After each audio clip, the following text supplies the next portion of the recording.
جسے اللہ نے کچھ دولت عطا کر دی ہو، اسے چاہیے کہ اسی کے ذریعے رشتہ داروں کی مدد کرے اور مہمانوں کی اچھی طرح سے مہمان نوازی کرے۔ آپ علیہ السلام نے فرمایا، میں اللہ سے ان گناہوں سے پناہ مانگتا ہوں جو فنا میں جلدی کا باعث بن جاتے ہیں۔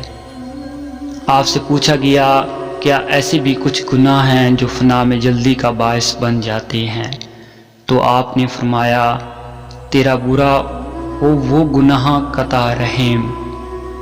3 چیزوں کا ارتکاب کرنے والا کبھی ان کی پریشانیاں دیکھے بغیر نہیں مر سکتا۔ نمبر 1 بغاوت، نمبر 2 قطع رحم، اور نمبر 3 جھوٹی قسم کے ذریعے اللہ سے لڑا جاتا ہے۔ تم پر کون بھروسہ کرے گا یا کون تمہاری رشتہ داری کے لیے پر امید ہوگا جب تم خود اپنے رشتہ داروں سے قطع تعلق کیے ہو رہو گے؟ تمہارے گھر والے تمہارے لیے سب سے بدتر دشمن نہ ہو جائیں۔ تمہارے گھر میں سے بہتر وہ ہے جو تمہارے کفایت کرے۔